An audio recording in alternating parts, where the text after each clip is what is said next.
Всем привет! Я очень рада снова видеть вас на этом канале. Я еще пока вас не вижу, но надеюсь увидеть вас в комментариях. Напишите, пожалуйста, как у вас дела, что нового, что угодно. Я буду очень рада пообщаться. Меня давно не было на Ютубе, но я очень хотела вернуться.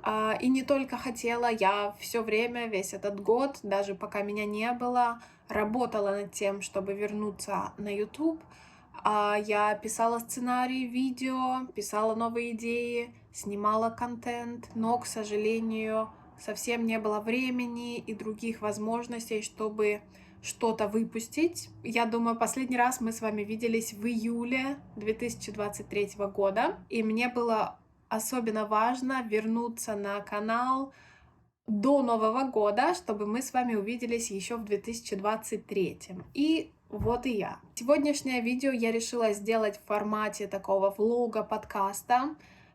Я знаю, что они вам нравятся, я знаю, что вы много просили делать видео на русском языке, так что, надеюсь, это видео будет и полезным, и интересным. Кроме того, мне самой будет гораздо легче снять его на русском языке, потому что говорить на английском для меня все равно большая работа, и мне приходится долго думать над тем, что я скажу, продумывать, что я буду говорить в видео. Я все равно боюсь делать ошибки, поэтому, когда я снимаю видео на английском, я более напряженная и гораздо больше думаю об этом, чем сейчас. Хотя сейчас я тоже очень много думаю о том, что я скажу и все ли правильно и понятно я говорю. Ну и к тому же такой формат влога-подкаста идеально подойдет для нашего сегодняшнего разговора, потому что я хочу рассказать о том, где я была, чем я занималась в этом году, и заодно рассказать о своих планах на будущее этого канала и о других моих рабочих проектах. Когда я села говорить об этом, я подумала, что было бы здорово нам с вами вместе подвести итоги этого года, конец декабря, и 2023 год вот-вот закончится. Было бы здорово всем вместе сесть и подумать над тем, каким был наш год. И, может быть, даже построить планы на следующий. Поэтому в этом видео я немного расскажу о своем годе и буду рада услышать о вашем.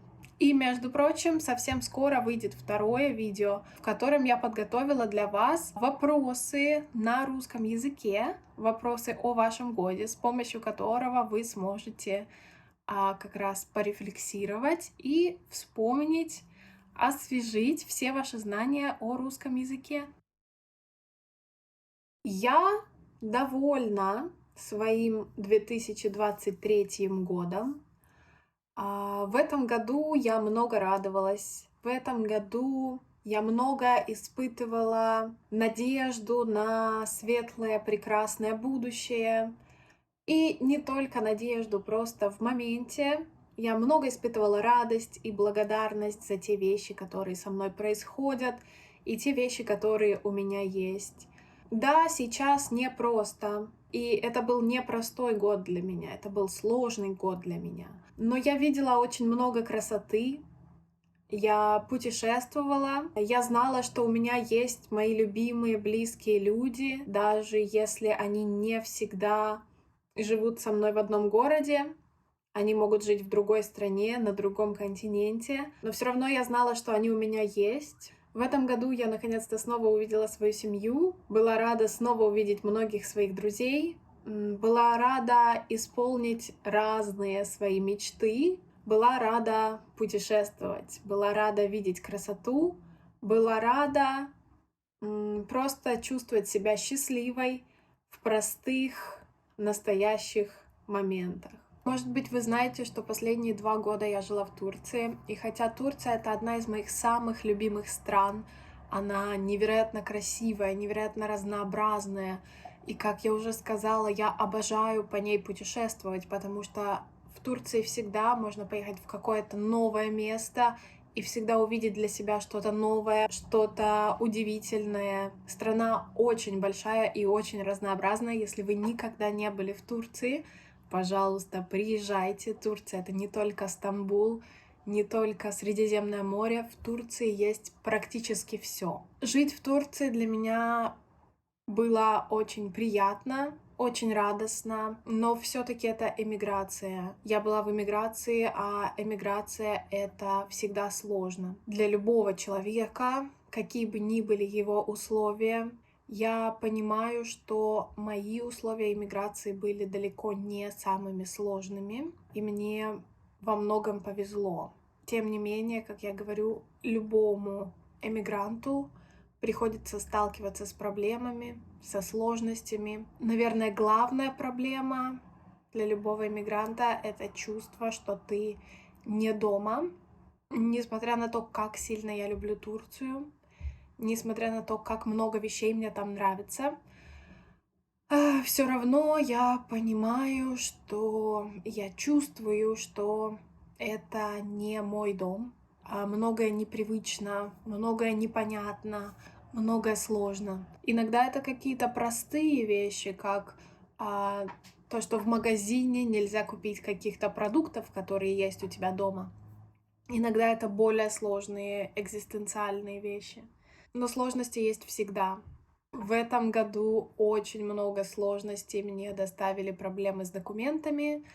Как эмигрант ты всегда должен решать какие-то проблемы с документами, все время получать какие-то документы. Очень большую часть года я занималась этим. Зато кроме этого я выучила турецкий язык на курсах. Я не могу сказать, что я очень хорошо его знаю, но я могу на нем разговаривать, и это очень приятно. В июле мне пришлось из Турции поехать в Грузию на некоторое время, чтобы обновить мою визу, поэтому весь июль прошел в подготовке к поездке, в самой поездке. Опять это все было сложно, я не буду вдаваться в детали. Уже в августе пришлось готовиться к новому переезду, в сентябре снова пришлось обновлять визу, и в октябре я уехала из Турции в Россию, в Москву. Конечно же, весь август, сентябрь, октябрь прошел в подготовке к переезду, нужно было собрать все вещи, снова подготовить все документы, какие-то вещи продать, какие-то вещи выкинуть, какие-то вещи взять с собой, какие-то вещи купить. Много чего было. Поэтому особенно вот конец лета и осень я совершенно не могла посвятить никакой другой работе, кроме своей основной работы в преподавании. Когда я переехала в октябре в Москву, я прожила в Москве с октября по декабрь, 1,5 месяца. Тоже очень было сложно, очень много адаптации, очень много чего снова нужно сделать, снова купить и так далее. Но, кстати, за это время я снимала очень много контента, о котором расскажу вам буквально через минутку. И вот после этого всего в декабре я вернулась на Сахалин. Это мой родной остров, где я живу, здесь живет моя семья. Здесь, я надеюсь, у меня будет время для более плотной работы. А после этого не знаю, когда и не знаю, куда я поеду дальше. Сейчас я просто рада быть со своей семьей и снова быть в каком-то месте, где я могу чувствовать себя достаточно безопасно и достаточно стабильно. Ну что, и коротко расскажу о моих планах на этот канал и на мои рабочие проекты в общем. Самое главное, что я действительно хочу развивать этот канал, я действительно хочу снимать на него видео, и я собираюсь это делать. Я не могу пообещать, что я буду регулярно и постоянно выпускать новый контент, но я просто хочу дать вам знать, что если вам нравится этот канал, но вы давно не видели на нем нового контента, не спешите отписываться. Скорее всего, я скоро вернусь. Еще раз, я все время работаю над тем, чтобы наполнять этот канал контентом. Я снимаю видео, я пишу сценарии, я пишу новые идеи. Так что я думаю, все будет хорошо. Просто мне нужно чуть больше времени, чуть больше сил, чуть больше стабильности, чтобы этим заниматься. Во-вторых, пока я была в Москве, мне в голову пришла гениальная идея. Не знаю, насколько она гениальная. Расскажите, что вы думаете об этом. Я знаю, что большинство из вас никогда не было в России, и сейчас попасть в Россию очень сложно. Вообще у нас не всегда есть возможность путешествовать, тем более сейчас. Я думаю, многие люди, которые хотели бы увидеть Россию, не могут это себе позволить. А я очень люблю, как выглядит Россия, особенно я очень люблю Москву. Я считаю, что это один из самых красивых и один из самых интересных городов в мире. Поэтому я записала для вас видеопрогулки по Москве, по разным ее районам и улицам. Надеюсь, скоро их отредактировать и выпустить. Это будут просто прогулки без моего лица, где вы сможете увидеть, как выглядят обычные улицы Москвы, и в которых я, наверное, буду давать какие-то комментарии о том, что вы видите, что это за улица и так далее. Расскажите, что думаете об этой идее. И третий мой проект, которым я очень активно сейчас занимаюсь, потому что мне он важен, когда мы изучаем язык какой-то страны, вместе с этим мы всегда сталкиваемся с культурой этой страны. А культура во многом происходит из истории этой страны, из того, что с ней происходило. Что мне хотелось сделать, это создать доступный курс истории России для тех, кто интересуется этой темой, для тех, кому интересно было бы узнать, при этом не погружаясь в политику, не погружаясь в мнения. Я всегда буду делать дисклеймер о том, что я не историк, и это нормально, если вы хотите получать эту информацию от более авторитетного в этой сфере человека, чем я. Но я не знаю, насколько эта информация доступна для иностранцев. Чем занимаюсь я? Я создаю курс, похожий на курс истории России, который мы проходим в наших школах, в котором я уделяю большое внимание тому, чтобы мои мнения не были политизированы, и тому, чтобы вообще минимально уделять внимание политике как конфликту сторон. А вместо этого мы смотрим на процессы, которые происходят в мире, на то, что весь мир — это на самом деле единый организм, в котором все связано. И на России отражалась и эпоха викингов, и эпоха крестовых походов, и все остальное тоже. Вот, поэтому в моем курсе я больше уделяю внимание тенденциям и процессам, происходящим в истории.